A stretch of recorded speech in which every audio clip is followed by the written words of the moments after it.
Good morning বন্ধুরা, কেমন আছো তোমরা সবাই? আশা করি সবাই খুব খুব খুব ভালো আছো। আমরাও খুব ভালো আছি। আজকে ব্লগটা এখান থেকে স্টার্ট করছি। এই যে সন্তুলা দুধ আর পিডিয়াশিওর খাচ্ছে। কত ঘন্টা ধরে?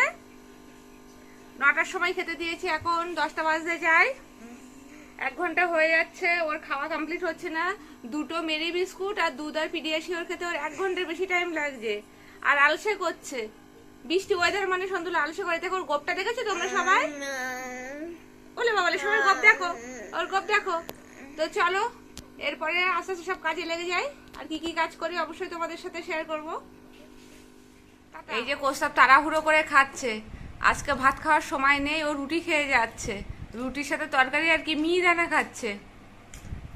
সব একসাথে পাঁচমেশালি খাবার। আর দেখো এত ব্যস্ত, খেতে খেতে ঘেমে নিয়ে যাচ্ছে। ঠান্ডা ওয়েদার, তার মধ্যেও ঘামছে। এত তাড়াহুড়ো করেছে, এত তাড়াহুড়ো করেছে, দাড়ি কাটারও সময় পাইনি। আলসে করে করে লাস্টে লেট হয়ে যায়, তখন এখন তাড়াহুড়ো লাগাই। এই তুমি গুড মর্নিং বলো সবাইকে। Good morning, but very good morning. খেতে খেতে কথা বলতে পারছি না। হয়ে গেছে 1 ঘন্টা লেট। উঠেছি অনেক আগে, সময় যে কিভাবে কেটে যায় বুঝতে পারি না। সবার সাথে ইয়ার্কি করতে করতে, সাবলামা করতে করতে এখন লেট হয়ে গেছে। এখন টের পাচ্ছি, এও সে ফোন করতে লেগে গেছে, এখন তাড়াহুড়ো করছি। বাই। তো চলো গোস্তা খাওয়া দাওয়া করে নি, আমিও রান্না টান্না শুরু করব, সব রেডি করি, বাদে আবার কথা। কড়াইতে তেল বসিয়ে দিয়েছি, তেলটা গরম হয়ে গেছে। আমি আজকে করছি তেলাপিয়া মাছ। তেলাপিয়া মাছটা ভাজা করে নিই আগে।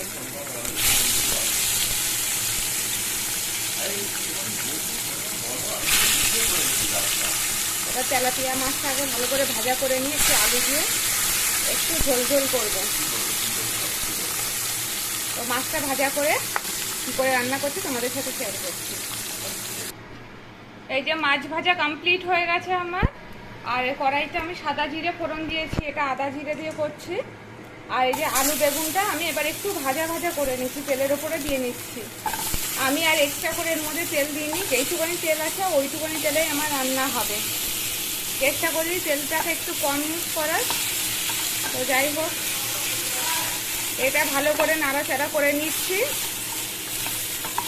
আর এই যে মশলাটা, এর মধ্যে আদা জিরে ধনে গুঁড়ো, মানে আদাটা পেস্ট আর কি, আর হলুদ গুঁড়ো সব দিয়ে এবার আমি এটাকে ভালো করে কষিয়ে নেব মশলাটা দিয়ে। তারপরে কাঁচা লঙ্কা দিয়ে জল দিয়ে চাপা দিয়ে রেখে দেব। ঠিক আছে, তো আমি এবার মশলাটাকে ভালো করে কষিয়ে নিই। আমার মশলাটা কষানো হয়ে গেছে দেখো। আর এর মধ্যে আজকে আমি কি বলে ওটা, কাশ্মীরি লঙ্কার গুঁড়ো একটুখানি দিয়েছি কালারটার জন্যে, ইচ্ছা করলো তাই, রোজ তো ইউজ করি না। আর কাঁচা লঙ্কা অ্যাড করে দিয়েছি, চিনি নুন হলুদ সবই পরিমাণ মতো দেওয়া রয়েছে। এবার আমি দেখো যেহেতু জলটা শুকিয়ে গেছে, মশলাটা ভালো কষানো হয়ে গেছে, তো আমি এর মধ্যে পরিমাণ মতো জল অ্যাড করে দিচ্ছি। ঠিক আছে, তো এবার আমি এটাকে চাপা দিয়ে সেদ্ধ করে নেব। যখন দেখবো আলু বেগুন সেদ্ধ হয়ে গেছে, তো তখন আমি মাছটা দিয়ে একটু ফুটিয়ে নেব। এই যে আমি এটা চাপা দিয়ে দিলাম। ওইদিকে মাছের ঝোল হচ্ছে, আর এখানে আমি থোর কাটতে বসেছি। কোসো আগে দিন এতগুলো থোর নিয়ে এসছে, তো থোরটা আমি কেটে কি করে রান্না করে থোরের রেসিপিটাও শেয়ার করব। আর এই যে পাখুমকে বললাম নিচে পড়তে চলে আসো, এই যে বই নিয়ে চলে এসছে, ও নিচে পড়াশুনো করে নেবে, আমি ততক্ষণে রান্না করব। যেহেতু আজকে একটু বাইরে বেরোনো আছে। আচ্ছা, ও আপাতত এইটা নিয়ে ঘুরছে। এটা ওর পছন্দ হয়েছে, ওর যে খেলনাটা পছন্দ হয় সেটা কিছুদিন ভর করে, তারপরে আবার সে খেলার কোনো খোঁজ থাকে না। তো আপাতত এটা চলছে। তো চলো আবার বাদে কথা বলবো। আমি এর মধ্যে মাছ দিয়ে দিয়েছিলাম, তো মাছ দেওয়ার পরে একটু ফুটিয়েও নিয়েছি। মাছের ঝোলটা আমার রেডি হয়ে গেছে। এই দেখো, দেখতে এরকম হয়েছে, দেখো কত ভালো দেখতে হয়েছে। দেখেছো, আমি এরকম ঝোলঝলিয়ে রাখবো। যেহেতু থোর করবো, থোরটা শুকনো শুকনো থাকবে, তাই মাছের ঝোলটা এরকম ঝোলঝোল করে রাখবো। তো আমি এই গ্যাস অফ করে দিলাম। এই দেখো মাছের ঝোলটা কিন্তু এরকম দেখতে হয়েছে, আলু দিয়ে বেগুন দিয়ে আদা জিরে দিয়ে ঝোলটা এরকম দেখতে হয়েছে। এটা খেতেও টেস্টি হয়, আর শরীরের জন্য তো যথেষ্টই ভালো আমার তো মনে হয়। তো চলো এবার থোরটা করবো। ভাতটাও আর হয়ে যাওয়ার মতো হচ্ছে, ভাতটাও আমি ফ্যান উপর দিয়ে দেবো, আর থোরটা সেদ্ধ বসিয়ে দেবো। দেখো আমি থোরটা কেটেছি এরকম সাইজের করে, আর থোরটা কেটে ভালো করে ধুয়ে জল ঝরিয়ে নিয়েছি। তার মধ্যে দেখো এই নুন হলুদ আর সামান্য পরিমাণে সর্ষের তেল দিয়ে কুকারে আমি 5-6টা সিটি দিয়ে নেব। আর বলে রাখি একটু তেল দিলে না এর গায়ে যদি আঠা থাকে তাহলে কুকারে আঠাটা আটকাবে না। আর নুন আর হলুদ তো আমি দিয়েই দিয়েছি, তো বাদে যখন রান্না করব তখন কিন্তু নুনটা অবশ্যই টেস্ট করে নিতে হবে, ঠিক আছে? তো আমি এটাকে সিটি দিয়ে ঠান্ডা করে একটু চটকে নেবো, তাহলে মাখো মাখো ব্যাপারটা হবে। আর এর মধ্যে একটু আলুও কিন্তু দেবো, তো তোমরা দেখতে থাকো। ঠোঁটটা সেদ্ধ হয়ে গেলে দেখো আমি কুকার থেকে বের করে ঠান্ডা করতে দিয়েছি, দুটো জায়গাতে দিয়েছি যাতে তাড়াতাড়ি ঠান্ডা হয়ে যায় আর আমি তাড়াতাড়ি করে রান্না করতে পারি এটা চটকে। আর আলুও কেটে রেখে দিয়েছি। তো আগে ঠোঁটটা ঠান্ডা হতে থাকুক, ফ্যান ফুল স্পিডে দিয়ে দিয়েছে। এবার কড়াইতে আমি আলুটা ভাজা করে নিচ্ছি। কড়াইতে দেখতেই পাচ্ছ তেলটা গরম হয়ে গেছে, তো এর মধ্যে আমি ফোড়ন দিয়ে দিচ্ছি, সাদা জিরে ফোড়ন দেব, তেজপাতা ফোড়ন দিয়ে দিচ্ছি, আর শুকনো লঙ্কা একটা ফোড়ন দিয়ে দিচ্ছি গন্ধের জন্যে। দিয়ে এবার আমি আলুগুলোকে ভাজা করে নেব। তোমরা চাইলে কিন্তু এটা সর্ষে ফোড়ন দিয়েও করতে পারো, ভালো একটা গন্ধ হয়। আমার তো মনে হয় থোর নুন হলুদের সেদ্ধটাই শুধু খাওয়া হয়ে যায়। তো যাই হোক, সর্ষেও ফোড়ন দিতে পারো, আমার মা করে সেটা সর্ষে ফোড়ন দিয়ে ভালো গন্ধ হয়। আমি এটা জিরে ফোড়ন দিয়ে করছি। এবার আমি আলুগুলো দিয়ে দিচ্ছি। আলুগুলো আমি এই সাইজে কেটেছি, তোমরা চাইলে এটাকে ছোটো করতে পারো বা এর থেকে বড়ো করতেও পারো। আমি এইভাবেই কেটেছি আলুগুলোকে, এটাতে ভালো মাখো মাখো হয়ে যাবে। হ্যাঁ যাই। তো এবার আমি আলুগুলোকে একটু নেড়ে ছেড়ে এটা ভাজা করতেছি। লাল লাল যখন ভাজা হয়ে যাবে এর মধ্যে বাকি জিনিস আমি অ্যাড করব। আলুগুলো দেখো কেমন লাল লাল করে ভাজা হয়ে গেছে, এরকম লাল লাল ভাজা হয়ে গেছে। এর মধ্যে আমি আদা জিরে আর ধরে অ্যাড করে দিচ্ছি। আর যেহেতু হলুদ আমি নুন হলুদ দিয়ে সেদ্ধ করে নিয়েছি, তাই এক্সট্রা করে এখন অ্যাড করছি না। এবার মশলাটা কষানো হয়ে যাক, ততক্ষণে আমি ঠোঁটটাকে চটকে নিই।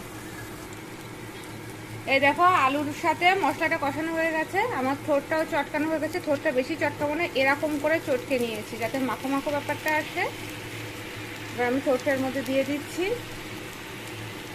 এটা আমি আজকে নিরামিষ করছি, তোমরা চাইলে চিংড়ি দিয়ে নারকেল দিয়েও করতে পারো, ভালোই লাগে খেতে, খারাপ লাগে না। যত এক্সপেরিমেন্ট করতে পারো, থোড়ের সাথে মোটামুটি ভালোই এক্সপেরিমেন্ট চলে। থোর তো মনে সেদ্ধও খাওয়া হয়ে যায়, আর এই থোড়ের রস কিন্তু খুবই উপকারী। যাদের হাই প্রেশার আছে ওদের জন্য তো ভীষণ উপকারী থোড়ের রস। তো যাই হোক, আমি এবার এটাকে আলু যতক্ষণ সেদ্ধ হয়ে যাবে ঝোলটাও ততক্ষণে টেনে যাবে। তো লাস্টে এর মধ্যে একটু চিনি দেবো, যেহেতু নিরামিষ তরকারি একটু চিনি না হলে ভালো লাগবে না। আর গরম মশলা দিয়ে দেবো, ঘি গরম মশলা দিলে ভালো একটা গন্ধ আসে। তো এটা হতে থাকো। মেয়ে আজকে তাড়াতাড়ি খেতে বসে গেছে, স্নান করা হয়ে গেছে, এই যে ওর ড্রেস করাও হয়ে গেছে, খেতে বসে গেছে। এই যে থোর টা আমি ওকে সেদ্ধই তুলে দিয়েছি তাড়াতাড়ি করে। আর ভাত আর এই যে মাছ, ও তেলাপিয়া মাছ খুব পছন্দ করে। থোরটা হয়ে যাওয়ার মতো যদিও হয়েছে, তো গরম মশলা দেওয়ার আগে আর কি ওকে তুলে দিয়েছি। এই দেখো থোরটা রান্না হয়ে গেছে। থোরটা দেখতে কিন্তু এরকম হয়েছে, এই যে দেখতে পাচ্ছ। তো আমি এর মধ্যে গরম মশলাও মিশিয়ে দিয়ে একটুখানি নেড়ে চেড়ে দিয়েছি। এবার আমি এটাকে চাপা দিয়ে দেবো আর একটু ঘি দিয়ে চাপা দেবো, ঠিক আছে? তো চলো টাটা, এখনকার রান্না হয়ে গেছে, কাকুমও খেয়ে নিক, আমাদের বেরোনো আছে, ঠিক আছে? কোথায় যাচ্ছি কী পারপাস যাচ্ছে অবশ্যই কিছুটা তোমাদের সাথে শেয়ার করবো যদি সময় আর সুযোগ পাই। তো চলো এখনকার জন্য টাটা। রেডি হয়ে গেছে, আমরা এখন বেরোচ্ছি। অবশ্যই মাস্ক পরবো, তো তাড়াহুড়ো করছি।